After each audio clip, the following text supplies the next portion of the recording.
Welcome back to the channel. We are looking at ADL, A Dangerous Life by Yeat. This dropped again, I think, at like February this year. This was a 2026 release.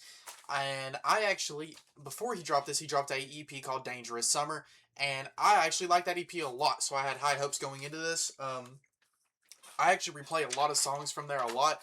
Come and Go, Oh I Did, MFU, Loco. Those songs are bangers, alright? A lot of bangers on there, a lot of stuff. It sounded like he was making real music, sounded like he really cared about what he was making, sounded intentional, sounded purposeful.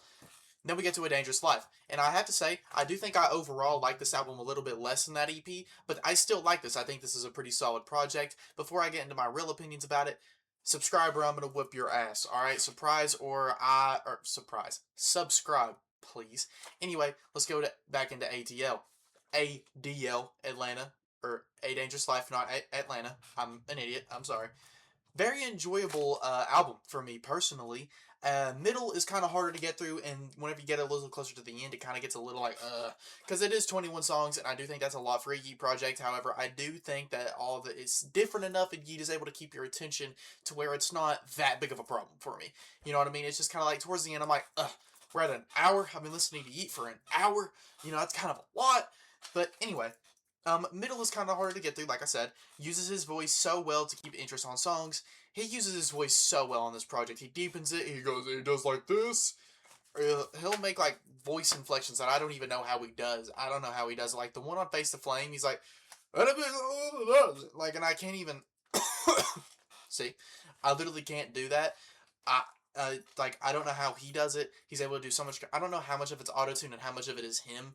But even if a lot of it is auto tune, like getting to where you like can make that sound on a song is crazy, and I think it sounds really good. Some positives are the song with like some of my favorite songs are the one with Kid Cudi. I love the Face the Flame. I love Griddle. Him and Don Toliver make bangers. What else? What other ones are there? Geek Love, Naked is a good one.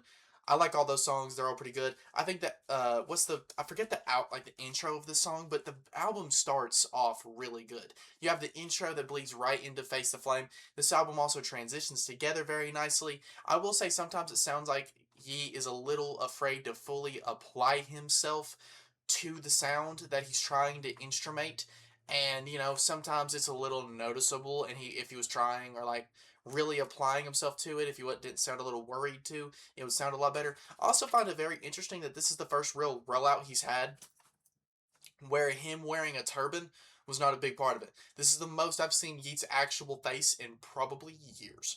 But I think this is his best album so far. I really do. Besides that EP, but like album releases, I think this is his best one.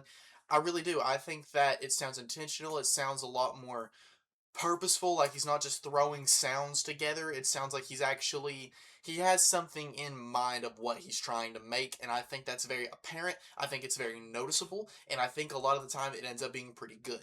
I really like a lot of this album.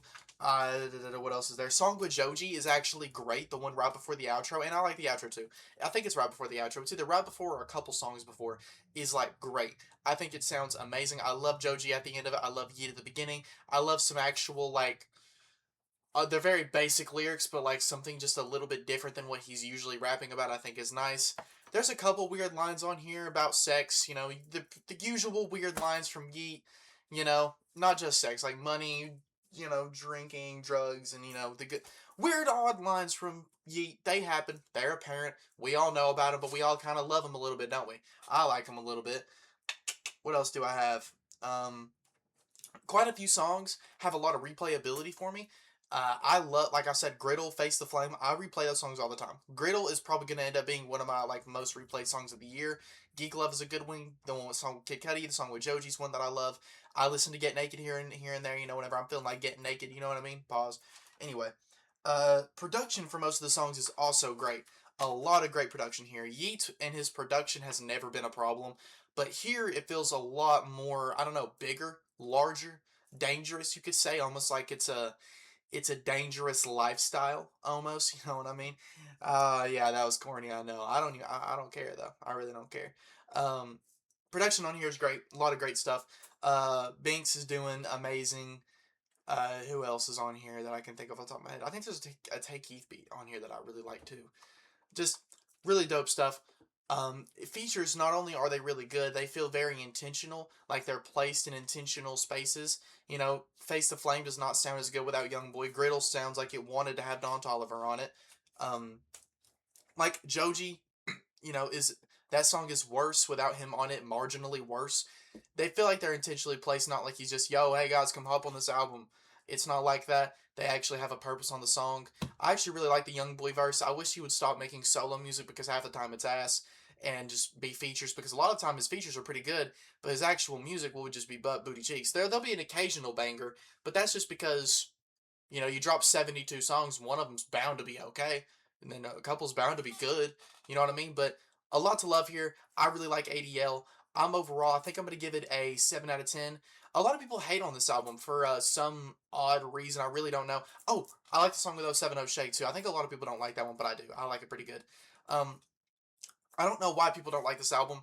I think this is really good Yeat. I think it's a lot of people really just don't. They miss his old music, his old sound, and he's just not that anymore. I think he's grown artistically and creatively. This sounds better. It's more mature, more quote unquote around more mature, but it just sounds sonically the best and very not necessarily like onto one sound because it does bebop a little bit here and there, but like it sounds intentional more than it just sounds like, yo, I'm gonna throw something on here and just kind of hope it works. Sometimes it won't, sometimes it will.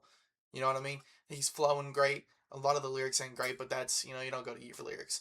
Anyway, 7 out of 10. I like this album pretty good. I really like it even. It's very solid, very replayable to me. Just that good stuff. If you don't subscribe, like, and comment, I'm probably gonna whoop you. You better lock your door, because unless you like, getting punched mid of your sleep, subscribe, please. Ho.